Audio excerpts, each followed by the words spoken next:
for this great presentation. First of all, I would like to thank the Brazilian Society of Operational Research for inviting me. It's a great honor to be here. It's a long travel from France. So I will talk today about the decision support systems. That is my main topic. And I do research on this topic since 30 years, so I will try to present a kind of history of these systems that are developed. But first of all, I would like to introduce me a little bit more. So I come from France, in the west side of Europe. Toulouse is here. So this is my university, Toulouse One Capital. So it is a public establishment. It's a very old university created as a faculty of canon law in 2029 by King Saint-Louis. So you see that it's a very long time ago.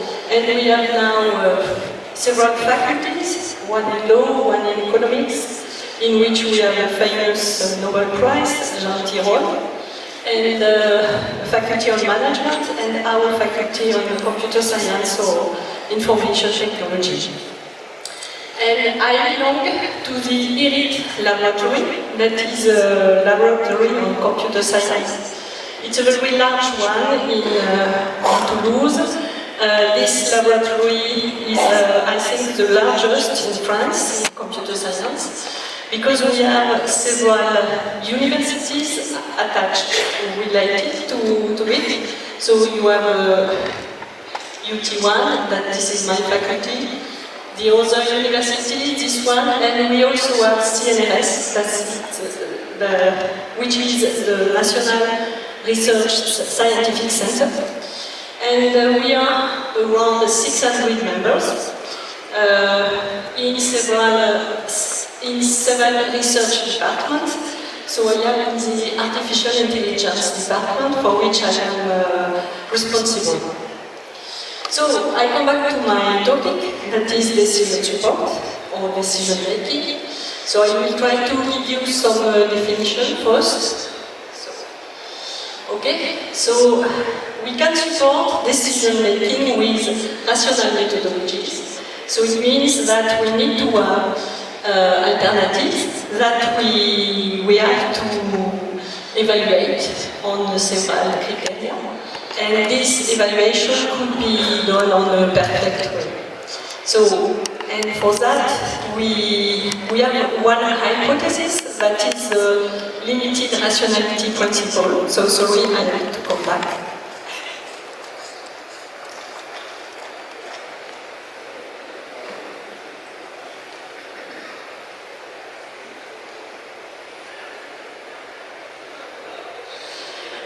So I think that you know this principle, this hypothesis, the limited rationality principle, introduced by Herbert Simon a long time ago, which say that so we are not in an optimization paradigm.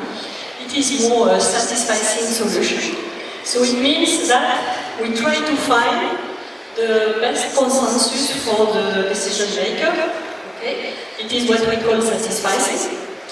I think that you know all these hypotheses.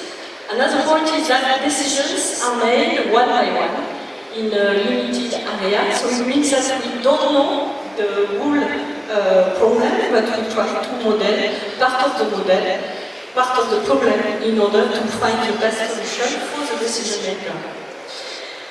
The decision is seen as a process. So it means that the process could be iterative, and we try to find a solution by interaction with the decision maker. We don't provide a solution. The solution will be taken by the decision maker himself. But we provide part of solutions to help him and to discharge his cognitive workload. And another point is that the decision makers can use contradictory criteria. As an example, if you want to buy a new mobile phone, you will have as criteria the price that you want to minimize, of course, And you will have as well, perhaps for some of you, the technology, the camera. The camera should be very good. So, or the design. If you want to maximize the design, it will imply that you will have to increase the price, of course. The more the design is better, the more the price will be higher. So it means that you will have contradictory criteria, one, the price that you want to minimize, and another one, maximize, so is the design, that will imply to maximize the price. So it is what we call contradictory criteria. So, and another element is we are not no more in a global utility function that is well known in economics. So this is in contradiction with the Feynman and Morgan hypothesis. So it means that we admit that we cannot model the utility of the problem, of the decision to make. We don't have a global. So sorry for the interruption. So I was talking about rational methodologies, but it exists also non-rational methodologies for decision making, like implicit Frederick model or organizational anarchy. So implicit Frederick model means that the decision maker has in mind his preferences, and what we try to do is to make these preferences expressed, and we try to show that it could be the best solution for him. The other possibility, so the organizational anarchy. So the main principle is that we consider the problem like an agent, and we consider that all agents could adapt themselves and to find the solution by interaction altogether. So the works that I conducted are based on these three postulates that have been introduced by Bernard and Denis Bissou. So the first one is the first order reality postulate. So it means that we consider in the multi-criteria approach that we can have a ranked list of alternatives. It is what we call the first order. The second postulate is the decision maker postulate, so it means that the decision is always done by the decision makers, it is not done by the machine in an automatic way. And the last one, it is the optimum postulate, so it means that we will try to find the optimum solution for the decision maker that could not be the optimal solution on an optimization point of view.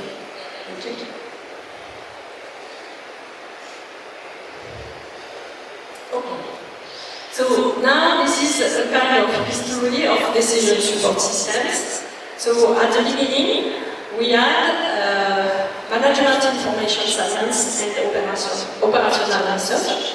And at the 70s, we have the introduction of personal computers on the desk of decision makers, and the mix between management information systems and operational research give what we call decision support systems. That was very simple at the time. Then, during the 90s, we were faced to data huge of a big volume of data. So we had to face to this big volume of data, and we used data warehouse. During the 90s as well, we had several work coming mostly from USA about group decision support systems. So it means that some systems were developed in order to support a group to make a decision together. Then we had also during the 90s the introduction of artificial intelligence like a knowledge-based system in decision support systems. So it was mixed between DSS and knowledge-based system to define what we call intelligent DSS. And finally, at around 2000, we have the introduction of Internet that will modify the decision-making processes. Okay, so this is the first architecture that was defined by Sprague and Garson about decision support system. So this first architecture was very simple. It was composed by a database management system and a model-based management system. So it means that we model the decision to make with several tools like optimization, it could be statistics, it could be other techniques, and we have here the set of data. Another element is the human-computer interface. So this one is very important. Why? Because I explained previously that the solution is found in an interactive way between the machine and the human, and the decision maker. So it means that the system proposes a solution to the user that it can answer yes or no, it can modify parameters, the system proposes another solution, and etc. It is what we call an interactive process. This is the first definition of decision support system that is defined by Steen and Scott Norton. So, decision support systems are developed to support decision makers in semi-structured decision-making processes. So, in decision-making, we have several levels of decision-making. It could be well-structured. So, well-structured decision-making could be automatized.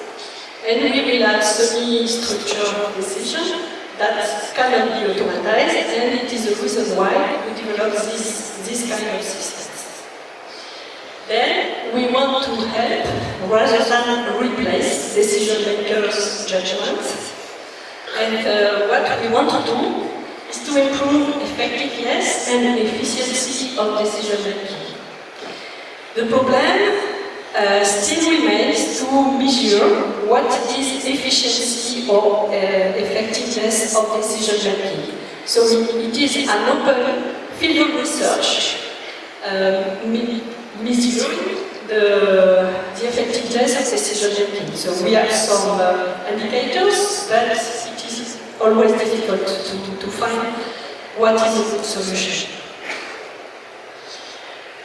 The second step, so I talked previously that during the 90s, the introduction of artificial intelligence in decision support systems was done, and we have what we call intelligent decision support system. The architecture is based on the same way that the previous one, so we still have the database management system, the model-based management system, but we have an inference engine and somewhere a knowledge base. And we still have the human-computer interface that allows the decision makers to find, in an iterative way, the best solution for him. Okay. And during one of the first slides, so I said that around 2000 we had the introduction of 2000. Around 2000 we had the introduction of Internet, and I said that it modified the decision-making processes. So the ICT or Internet introduction modified the decision-making processes at two levels. The first level, the organizational level. So decision makers are generally involved in decision makings. They give some part of solutions, they give data, and the solution is generally raised with a group of people. So we are faced to multi-actor or group decision-making processes. And second element, so we have modification of decision processes at the cognitive level. So you receive, all of you, thousands of emails by the way, Okay, so you have thousands of information that you have to sort out, that you have to categorize. So it means that in the cognitive decision-making process, you have to make an information retrieval or information categorization very quickly. And for that, the decision makers need support. So it is what I call cooperative decision. So cooperative in two ways. In a way that decision makers should cooperate to find a solution together, and the machine should cooperate with the decision maker to support him in the sorting step of the cognitive process. So for that, to support in a better way decision makers, I define a platform, a new kind of architecture. So we are faced to say one user, so there is one here, another one here. We are faced to these cooperative decision support systems. So we still have the model data management system, the database management system, the knowledge base. We should have somewhere the knowledge, the inference engine, but we have other components. So we have what we call task management. So it means that the decision process is seen more than a project. So we should manage this project and we should assign tasks to people and we should have somewhere a tool which helps to manage this decision-making process. Another element would be the knowledge management or the knowledge base, in which we will have several decision-making problems which have been solved in the past. So we storage them and we try to use part of the solutions or full solutions in order to we try to reuse the knowledge that we already obtained in the past. We also have, of course, interpersonal communication, of course, because we are faced to several users, so we need to provide some tools to communicate, to chat, etc. Aha! So I can continue. And we have what we call dynamical human interface, human-computer interfaces. So in that part, in this element, we introduce what we call a commander system. So it means that in that part, we learn, the system learns from the end user, from the decision maker, his preferences or his profile. And depending on this profile and his preferences, we try to recommend items or solutions that are better for him. So we use for that machine learning techniques like reinforcement algorithms. Okay, so based on this framework, I developed two approaches. One is a group perspective, so we develop a platform for a group engaged in the decision-making process. And second approach, it is more a single user perspective, and for that we develop a recommender system. So I will try to present the two parts. These are the two parts of my work. And we are, with my students and my colleagues, we have only one paradigm, so we use multi-criteria decision making or multi-criteria decision analysis. We are based on that. So the first part, group perspective. So what are group decision support systems? So it's definitions. So it's a mix of device, software, person, processes, allowing collaboration among a group of persons. It could be a mix of computers, communication technologies, or decision working together, supporting problem identification, formulating and generating solutions during meetings. Group decision support systems have some advantages. So some authors, several authors, have defined them saying that they improve group efficiency on two aspects. On the first aspect, this is a tangible aspect, it improves group efficiency for the client. So the authors said that if a group has a decision to make, for example, to select a candidate to a job position, without using a group decision support system, generally it takes 2 afternoons or 3 afternoons. Using a group decision support system, the authors say that with 1 afternoon it is done. So it improves the time, so we have a time reduction. And using these systems, it increases the number of good ideas. So why? Because using this system, all the participants could use the system in an anonymous way. So it means that everybody can give ideas, and people who are shy could give good ideas that could be selected for the future. This is thanks to the anonymity. Second aspect, the intangible aspect that is very difficult to quantify. So the authors developing this system said that it improves group cohesion and it improves the problem definition. So it improves the fact that all the participants should have a shared understanding of the problem to solve.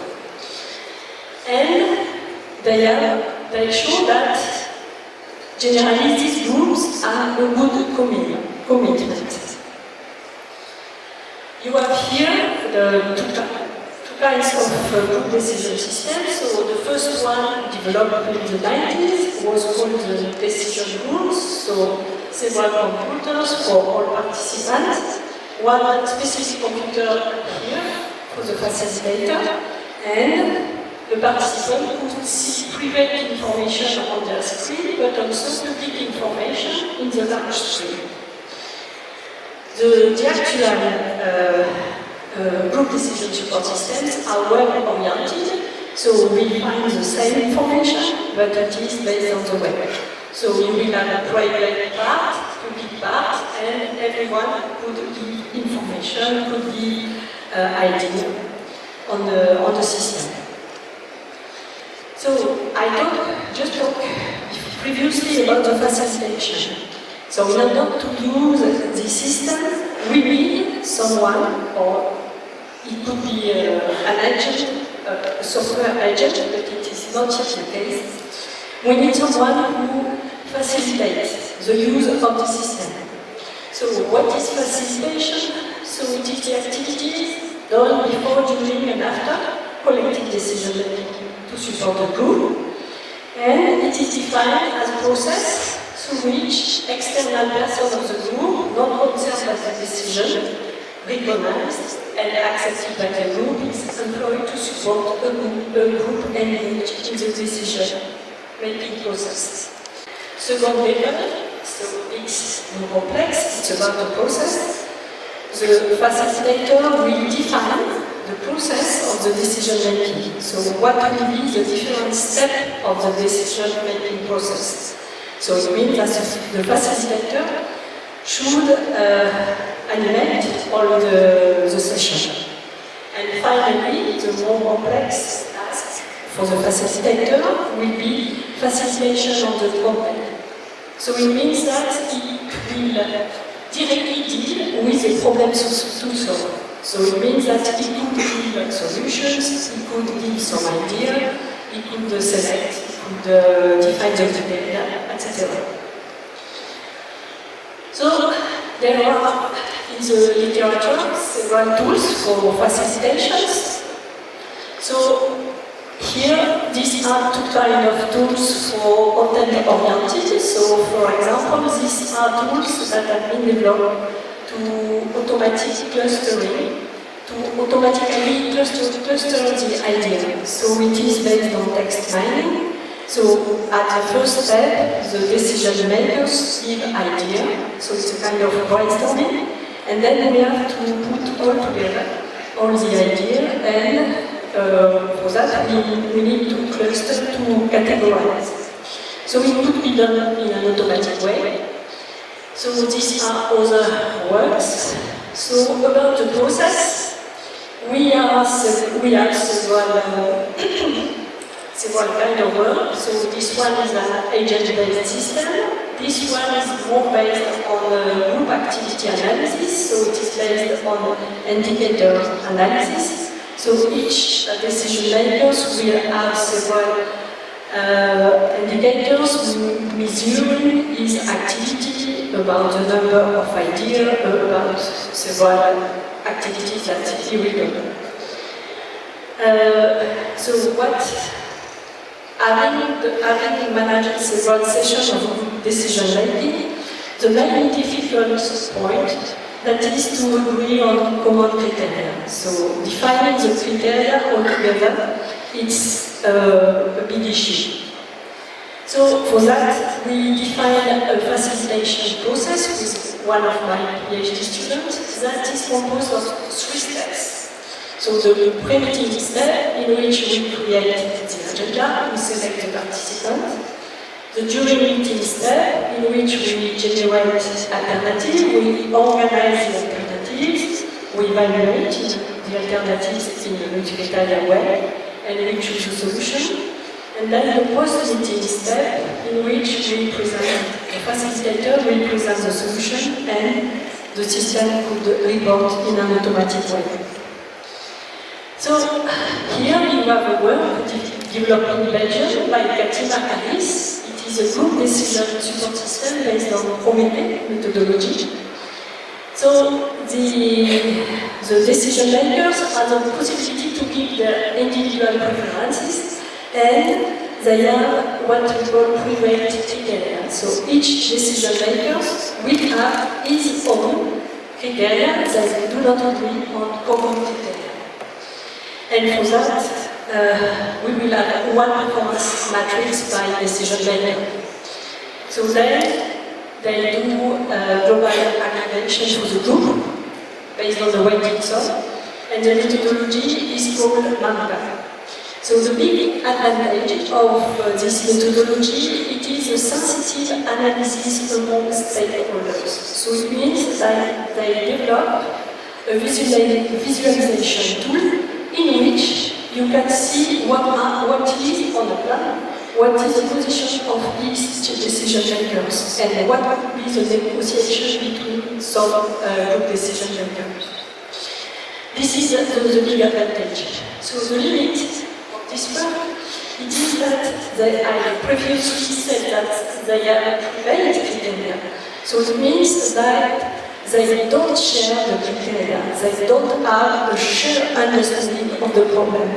So this is, for us, it is not collaboration, it is not what we call co-decision, and they don't have this common share. So we developed a system called RUS. This is a web application toolbox. So these are the names of some students who participated to the development of this system. It is based on the Rails framework, and it is a platform that if you want to use it, I can provide it to you. We still have some bugs, but could be used. Okay, it can be used in several situations. So generally, it is used in this situation, same time, same place, synchronous and conjugated. But we can use it at the same time, different place, so in a synchronous and distributed way. So, and these two situations, different time, same place, or different time, different place, are not very usable from a decision-making point of view. So generally we use it in these two situations. So in our system we have two roles, the facilitators who will manage the meeting, and the participants who will be the contributors of the meeting. So we have two kinds of meetings, public meetings, for which all registering participants in the database can participate. And we also have private meeting for which only the invited user, invited by the facilitator, can be participate to the private meeting. So we have some tools that like electronic brainstorming, categorization, vote, agenda, reporting, multivariate analysis, etc. And the facilitator has no rights, so he defines the process and he invites the user and manages the whole process. So it means that during the session, we allow the facilitator to modify the process, to introduce in a dynamic way a new step or to withdraw a step that will not be usable. So our objective is to share collaborative tools among our community and to promote the use of GPSS in organization. So it is seen this system as a toolbox. So we develop several tools that are combined together in a flexible way. So it means that the facilitator could define the process each time he has a session to manage. So you have here a list of several tools that we develop. So the names are not very readable. Okay, so you have multivariate evaluation, vote, what else? Consensus, criteria, reduction of idea, etc. So these are the tools that are developed. These tools are combined all together in order to create processes, so decision-making processes. So the first, this one is very simple.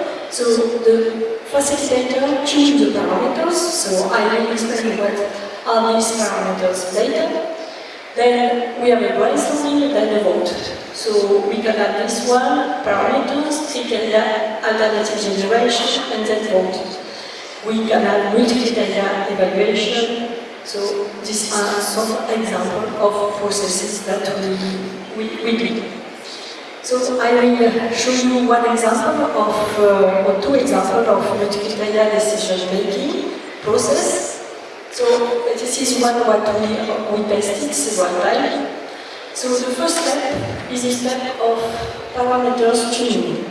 So it means that the facilitator will define some parameters, like for example the scale of evaluation on criteria. This is one parameter. And another parameter will be the weight of stakeholders. So it means that all decision makers will not be considered as equivalent. So if I have a decision to make on agriculture, I'm not an expert. So my weight will be less than an agriculture, of course. So all decision makers could have different weights depending on their expertise. And these weights are defined by the facilitator.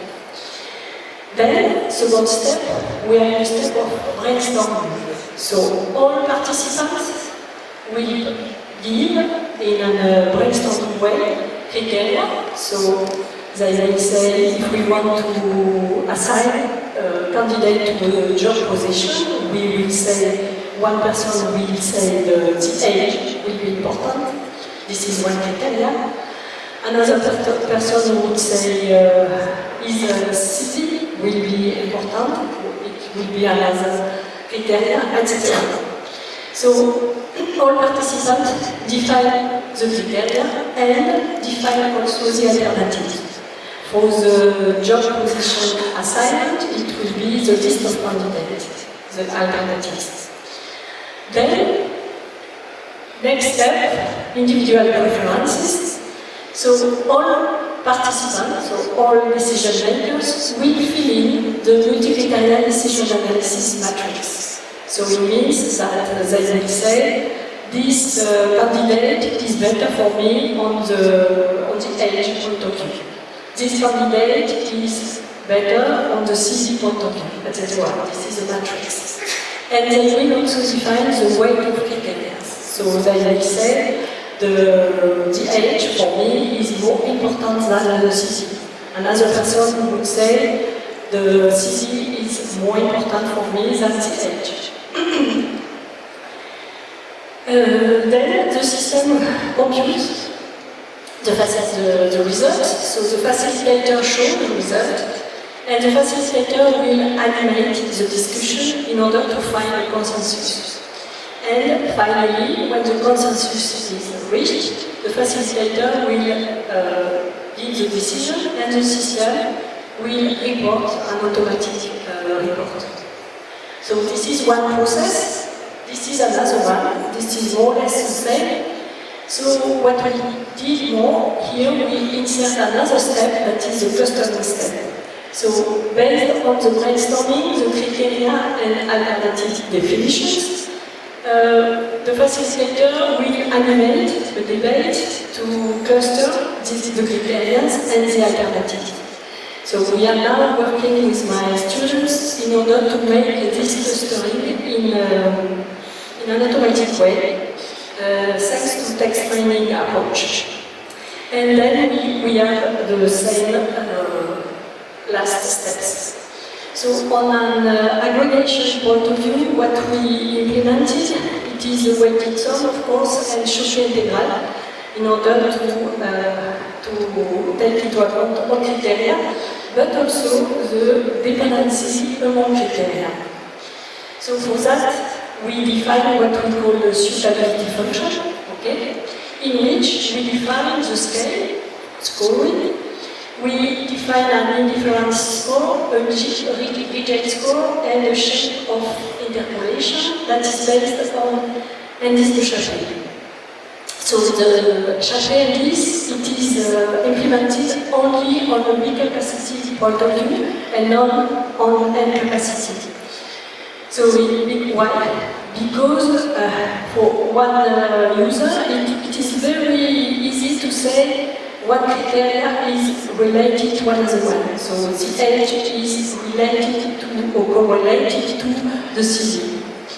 But if you want to make the relation among 3 or 4 criteria on a cognitive point of view, it is very difficult for end users. So it is the reason why we implemented only the big capacity and the Cauchy.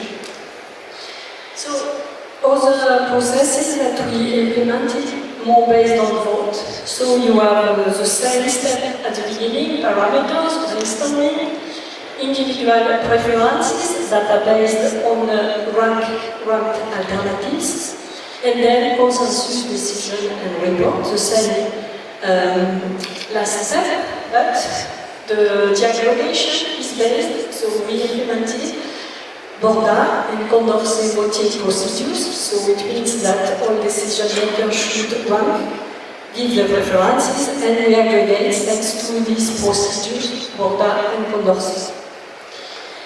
Okay, so we proposed a methodology to do this. So the decision makers can give the preferences at 2 levels. So on the common criteria, discuss all together, but also they have the possibility to have a private criteria. And what we wanted to see in all the cities or in the 3 countries, if we have cultural effects. Using this system, cultural effect based on the 3 countries. So we did some statistics, and what we saw is that the cultural difference is not very big. So we have some cultural difference using some tools, but not so much. So the system could be used very easily in different countries.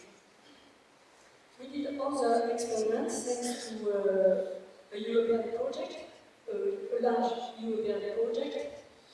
The project was named EUCAS. The idea was to enhance and implement knowledge-based ICT solution within high-risk and uncertain conditions for agriculture production systems. So this one had 60 participants from 5 European countries, but we also have countries from Latin America, Argentina, and Chile. And we were involved in the work package number 12, in which we have to implement to support the group decision making, and for that we need to find the most appropriate methodology. So we did several experiments with academics and non-academics. So this is an example of one of the experiments that we did. So it was done in a synchronous distributed way. So my colleague Guy Cagliari was in Toulouse, in one university, I was in another university, and these are my colleagues from the University of La Plata in Argentina. So we did this experiment, and we tested this process without the clustering step, so the multiplicaria process, and the conclusion of all this experiment, thanks to the non-academic feedback, was to simplify the rules, simplify the methodology. So for modern academics, it is not so easy to tune parameters like multiplicaria analysis and all these parameters. So, other experiments in another project, this is a French project about biodiversity. So the idea is to create a large database, thanks to OLAP techniques, to storage data about birds. And the idea was to allow citizens to enter the data about the birds. And for that, we need to create this cube OLAP. So we support a group engaged in the decision-making process in order to see what we have to implement in this cube. So the idea here also is to find the appropriate methodology. So we did several experiments in a synchronous and distributed way with colleagues mainly in France, in several cities. And the experiment was done with 3 ornithologists and 2 facilitators. The idea was to see what dimension, what fact could be included in the database. And for that, we tested this process with a vote. So the main conclusion was that we need to adapt the methodology each time we have a new decision to make. So, as a conclusion on the first part, on the group decision-making part, so what I would say is that GRUS, our system, allows a participatory decision-making process, including 2 levels of preferences, individual preferences, but also collective preferences, allowing people to discuss among themselves. Another conclusion is that it is good to have different methodology for different contexts, and we generally use iterative and successive processes. So one remark, this system, GRUS and all group decision support systems, are generally developed for a small number of decision makers. So a small number is less than 10. So this was the first part. I go now to the second part, called that I call recommender system, and I will present three types of work that we did with some colleagues and PhD students. The first one is a multiplicaria decision analysis methodology that we call COCOSO. COCOSO for combined compromise solution. So it's a methodology based on integrated simple additive weighting and exponentially weighted product model. So it could be seen as a complementary of compromise solution. So the idea is to find a compromise solution based on several criteria. So this methodology is composed by 5 steps. That are the 5 steps. So the first one, we have the initial performance matrix. So, okay. Second step, we normalize the matrix, so based on the normalization equation proposed by Zebeli. So we will add this equation for benefit criterion and this equation for cost criterion. Then, third step, we calculate the weighted comparability sequences and power weight of comparability sequences. So this is the weight comparability sequences, and this is the power weight of comparability. Finally, we calculate the relative weight of alternatives. So for that, we have three indicators here that we aggregate here to find to have the final ranking. So what can I say about this methodology is that we have a lot of application of this methodology. You can find the paper on the DDLP or Google. And so the applications that we have are about supply chain, assessment of battery, electric vehicle, business analytics, industry 4.0, and circular economy, etc. And we have a lot of citation. Okay. Another one is another work developed by one of my PhD students, is called MIRA. So you have plethora of multi-criteria decision analysis methodologies, and the problem is to find or to use the good methodology, the good multi-criteria decision-making methodology. So, generally, what I do with my PhD students, I use several methodologies, multi-criteria methodologies, and we have, of course, several ranking of the alternative. And the problem for the decision maker is to find what is the good one, what is the good methodology, what is the good ranking. And for that, we develop what we call MIRA. So MIRA is a multi-criteria decision-making ranking aggregation, okay, methodology, and we apply it on students' accommodation allocation. So MIRA is composed of several steps, 3 steps. So what we did here, we use well-known, established multi-criteria or multi-attribute decision-making methodologies. So we use AHP for the weight of criteria to define the weight of criteria. Then we implemented TOPSIS, weighted SOM, and COCOSO, the one that I presented just previously. Okay. So based on this element, we have 3 rankings, 1, 2, 3. So we measure the correlation among the 3 methodologies thanks to the Kaldal-Weick correlation. If the correlation is positive, we use MIRA plus. It means that we do the sum of ones in order to find a final ranking. But if the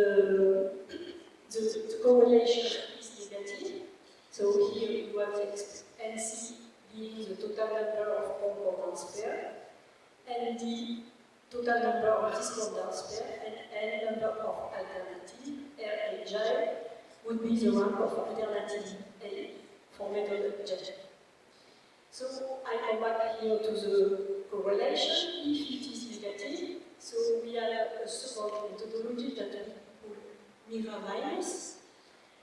So the first two steps are the same, but at the end, what we do not sum the rank of the methodology.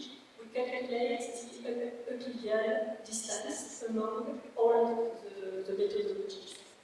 So we use it for this application, and we have good results with it. And finally, so with colleagues from La Plata, the University of La Plata, we developed a system, a software called Logikos, in order to use in a better way AHP. So I know that I think that everyone knows this methodology, analytic hierarchy process defined by Starty. So VARIANCE, So define it as a theory of measurement, okay, dealing with quantifiable and intangible criteria, data form, rich application in decision theory, conflict resolution, and in models of the web.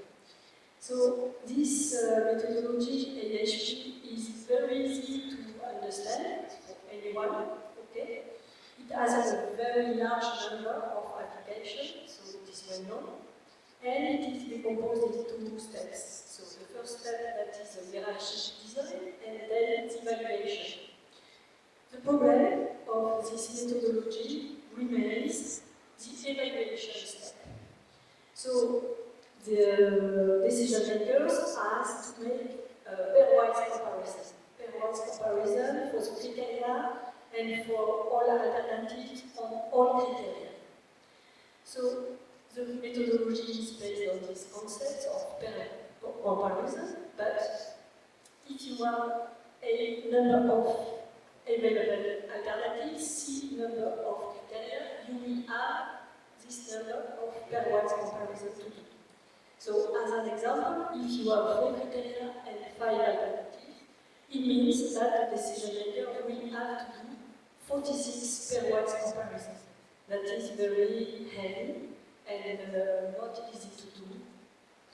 So, what we did, we developed a system. It is a web extension that you can add on your own browser. It is based on the web object handlers. So it's a web augmentation approach supporting information extraction.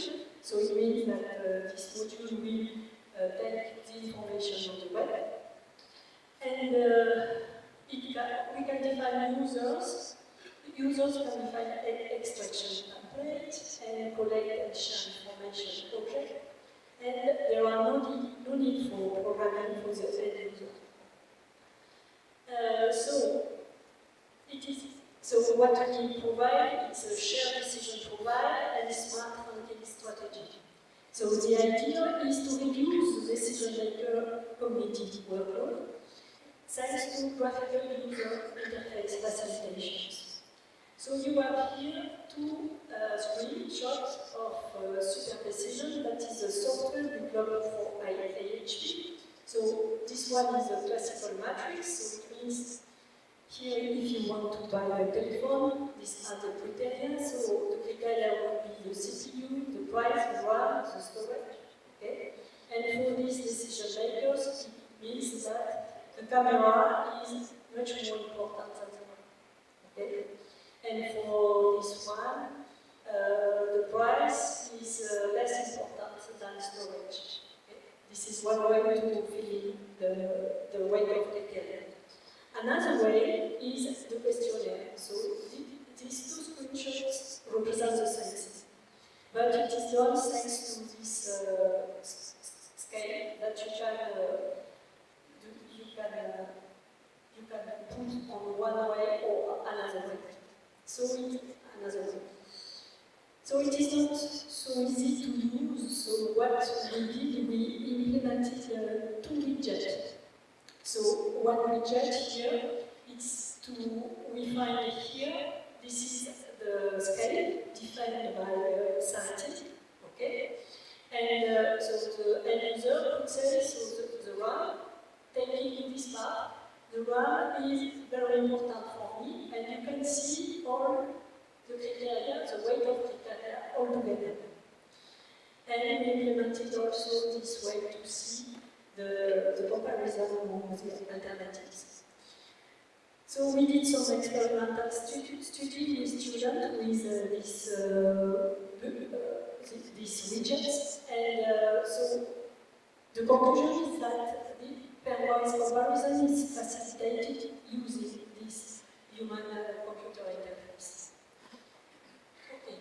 And so as conclusion for the group part, so for the recommender part, so what we developed is only a guide for decision-making problem solving. So what we try to do is to enhance decision-makers' cognitive capacities. And so for us, the response time still remains a constraint. So we have a multi-criteria decision-making approach. So there are plethora of methodology in this approach. We have, of course, this methodology proposes different ranking to decision makers. The ranking are not equivalent, so for that we need to aggregate the ranking, and we did it with MIRA methodology. As more general conclusion, what I could say is that this supporting decision-making uses several kind of elements, technological elements like software elements, methodology like MCDM, optimization, statistics. So it's a mix between different areas, and still decision support systems have still impact on the societal point of view. So I have to thank all my colleagues with whom I am working. So Ana Paula Cabral from Brazil, Di Camilleri from France, Alejandro Fernandez from Argentina, Laura Camisoko from France, Morteza Yazdan from Spain, and some of my PhD students, Roland from Madagascar, Amir Saka from France, and Shen Li from China. And finally, just to conclude, I would like to show you a next conference for which you are invited to submit. So this is a joint conference between the Group Decision and Negotiation Group belonging to INFANS and the Euro Working Group on Decision Support System belonging to Euro. Euro is the European Association of Operational Research. So this will be a joint conference between the 24th International Conference of the GDN Group and the 10th International Conference of Decision Support System Technologies. So it will be organized in Porto, in Portugal, from 3rd to 5 June, and we will have full papers, short papers, posters, and you still have time to submit because the deadline is January 8th, and you are welcome to participate. So I thank you for your attention. I am really sorry because I don't speak Portuguese, and I'm waiting for your questions.